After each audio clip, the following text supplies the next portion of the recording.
La dernière fois que j'ai allumé cette cam, les refs, Arsenal n'était pas champion d'Angleterre, Arsenal n'était pas en finale de Ligue des Champions. Arsenal était en train de était en train de se chier dessus, je crois, de mémoire, parce que la dernière vidéo où je parle d'Arsenal, je crois, c'est le fameux 2-2 face à Wolverhampton. Les gars, aujourd'hui, ils l'ont fait. Ils l'ont fait, je me sens comme un des pires supporters au monde, hein, je vous le dis honnêtement, parce que moi, j'ai pas cru de la saison. Enfin, surtout, en fait, à partir des matchs face à Wolverhampton, les Nottingham Forest, les 0-0, des trucs de con. Et au final, on est champion. Alors, on n'a pas battu City de l'année, on n'a pas battu Liverpool, mais on est champion. La manière a fait beaucoup, entre guillemets, parler. Maintenant, je vais pas vous mentir qu'en vrai, les gars, ça reste du foot, hein, le plus important, malheureusement. Bah, c'est triste, hein. Moi, je suis un adepte du beau jeu, mais la finalité reste au final, bah, les gars, on est champion d'Angleterre. Les années où on jouait bien, bah, on n'était pas champion, on n'était pas récompensé. Cette année-là, on est enfin récompensé en jouant un football absolument, bon, on va dire restrictif pour pas dire immonde, hein, parce qu'en vrai de vrai, le football proposé par Arteta cette année, bon, j'ai connu vraiment mieux en termes de Arteta Ball. On est champion d'Angleterre. Franchement, les gars, moi, je vous avoue, les gars, moi, quand j'ai connu Arsenal, c'était une période assez sombre, hein, je vous mens pas, la période... Non, moi, j'ai connu l'époque Van Persie, etc. Mais bref, c'était une période où on gagnait pas. On gagnait pas. On se faisait éliminer tout le temps en Ligue des Champions. À chaque fois, on tirait le Bayern, on se faisait détruire. Même l'année, on sort face à Monaco. Vous vous rappelez du 3-1 que Monaco nous met à l'Emirates? Le 3-1 avec Federa Carrasco à la dernière minute. Non, vraiment. Non, les gars, non, franchement, on a mangé on a mangé n'importe quoi, hein. Franchement, on a mangé des joueurs, en plus, franchement, ouais, les fameux Mertesacker, on a mangé des joueurs de fou, gros. On a mangé des joueurs de fou. Et le fait de nous voir aujourd'hui champions, bah, quelle belle récompense, en vrai, parce que voilà, tous ceux qui sont devenus fans d'Arsenal au tournant des années 2010, les gars, on n'a pas, bon, les moments de bonheur, on les calculait sur les doigts de la main, hein, et bon, voilà. Aujourd'hui, on a quand même, voilà. Aujourd'hui, on a la chance d'être champion, parce que bon, on revient de très loin. On revient de très loin, on est qualifié en finale de Ligue des Champions. On va revenir ça après, parce que la finale de Ligue des Champions, je vous avoue, les gars, en fait, c'est pas que c'est pas la priorité, mais c'est que, en fait, moi, j'attendais que le titre de champion d'Angleterre. Maintenant, il y a le plus. Le plus, c'est la finale de la Ligue des Champions, on va revenir juste après.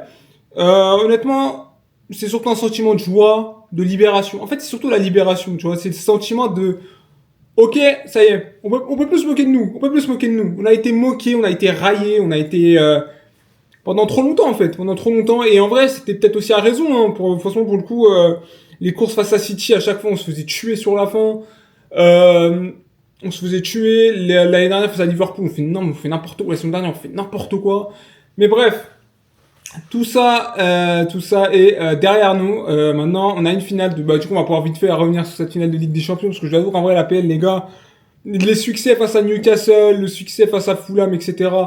Les gars, la série de 1-0, le 1-0 contre Burnley, là, qui nous donne le titre au final sur la tête de Kai Havertz. C'est juste beau, en fait. Hein. C'est juste beau, les gars. Moi, je te dis, c'est juste beau. En vrai, les gars, je suis surtout heureux, en fait. Surtout soulagé. Moi, il n'y a pas de sentiment de plus, genre en mode, oui, entre guillemets, moi, devoir se venger par rapport aux autres ou quoi. Non, on s'en fout. Le plus important, les gars, c'est juste de célébrer, de profiter. On va profiter de ce titre pendant tout l'été. Hein. Je vous dis clairement, les gars, les maillots d'Arsenal vont être sortis, de deux sorties plutôt. Et on arrive du coup sur cette finale de Ligue des Champions. On a éliminé l'Atlético en demi. Après un parcours relativement facile, même si on a eu toutes les peines du monde à sortir le Sporting. Hein. Eh les gars, le Sporting, je me suis chié dessus. Le Sporting, je nous ai vu premier degré, j'ai cru on allait sauter. J'ai cru on allait sauter contre le Sporting. Mais non, du coup on s'est qualifié aussi contre le Sporting, du coup en quart. Et là on arrive face... enfin du coup on sort aussi de l'Atlético, très compliqué aussi, des doubles confrontations pas évidentes. Et là on arrive face au PSG. Bon, les mecs, le match est samedi, je vais pas commencer à faire le mec, hein. Je vais pas commencer à raconter des balivernes. En vrai de vrai, on n'est pas favori de ce match. La vérité, c'est qu'on est, voilà. On arrive quand même face à un boss final, tu vois, le boss final, le PSG, qui est une équipe, bon, elle a une équipe monstrueuse, les gars. Elle a une équipe monstrueuse. Et en fait, le truc qui me fait, entre guillemets, me fait peur un peu, c'est que, en fait, le PSG, même si t'as une bonne période contre eux, sur 15 minutes, ils sont capables de t'en mettre 3. Sur 15 minutes, ces mecs-là, tu sais pas comment, tu sais pas, moment de folie, parce qu'offensivement, ils ont des talents, ils sont des cracks, mais les gars, ils sont des joueurs de foot de partout, les gars. Ils ont des joueurs de foot partout. Sur 15 minutes, ils sont capables de t'en mettre 3. Et le Bayern, ils ont vécu ça. Parce que si vous vous rappelez bien, de tête, la seconde mi-temps, déjà, faut se rappeler le contexte à l'aller. Hein. À l'aller, le Bayern ils ouvrent le score, Michael Olise a une balle de 2-0, c'est Safonov qui la sort, et je crois, je sais plus c'est qui l'arrête sur la ligne. Et pour le coup, les gars, ils étaient vraiment pas loin de, voilà, ils étaient pas loin de faire le break ou quoi. Mais, si vous vous rappelez bien, à l'aller, pendant jusqu'au 5-2. Eh, gros, je crois, il y avait quoi? Il y avait 3-2, je crois, 3-2 3-2, je sais plus. Bref, je crois, il y avait 3-2 à la mi-temps. Ils leur mettent une accélération en deuxième mi-temps, ils ne voient plus le jour. Le Bayern ne voit absolument plus le jour pendant 10 minutes, je crois, ils en prennent 2 ou 3. Je sais plus le score du match, je crois que c'était 5-4, mais je crois qu'ils en prennent 2, une connerie comme ça. Ils ne voient plus le jour. Le Bayern Munich n'a plus vu le jour pendant 10-15 minutes, et moi j'ai peur qu'on vive ça en fait. J'ai peur qu'on prenne cette rafale-là, parce que nous, pour le coup, on n'a pas la facilité du Bayern Munich à marquer les buts, hein, pour le coup, ça c'est une évidence. Hein. Je veux dire, bon, on va pas parler de Michael Olise, qui évidemment, voilà, on en parlera dans une vidéo spéciale Coupe du Monde, parce que Michael Olise, les gars, c'est trop grave, c'est vraiment trop grave.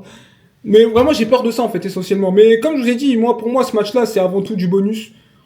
Si on peut le gagner, évidemment, les gars, j'ai jamais vu Arsenal gagner la Ligue des Champions. Évidemment que je ne veux que ça, mais pour le coup, c'est un peu moins de pression parce que je me suis dit, parce que si on avait perdu l'APL, pour le coup, je vous avoue que j'aurais eu un peu, voilà, j'aurais eu chaud de con. Alors que là, pour le coup, en vrai, les gars, je vous dis, on le joue, on verra ce que ça donne. Maintenant, si on veut donner un pronostic réaliste, en vrai, de cœur, je veux qu'Arsenal le gagne, hein, je vous le dis honnêtement, de cœur. Mais maintenant, la vérité, c'est que je pense que le PSG est favori, je pense que le PSG va s'imposer. 2-1, 3-1, un score comme ça, je pense, parce que voilà, j'ai peur qu'en vrai, dans nos célébrations, etc., du trophée, j'ai peur qu'on ait un peu trop donné de flux émotionnel, en fait.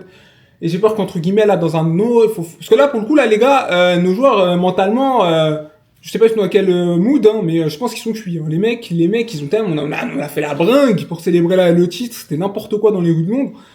J'ai peur qu'on ait donné trop de flux émotionnel là-dedans. Maintenant, on verra ce que ça va donner. 90 minutes, c'est long face au PSG, c'est long tout court. Et en tout cas, en espérant, voilà, si la pièce, ça peut tomber du bon côté, ça sera avec plaisir, parce que pour le coup, si on gagne la Ligue des Champions. Bref, on verra ça, mais bon, comme je vous ai dit, je pense que le PSG est favori, on verra ce que ça donne, les gars. Nous, ça sera pour une prochaine vidéo, on va parler de Coupe du Monde. Parce que là, la Coupe du Monde, elle démarre dans moins de 3 semaines. Et là, la Coupe du Monde, ça va être exceptionnel. Des matchs à 5 heures du sbar, mon gars. T'as pas idée du plateau qui nous attend. En tout cas, prenez soin de vous, la famille. Nous, on se retrouve pour l'après-match, hein, évidemment, samedi, dimanche matin.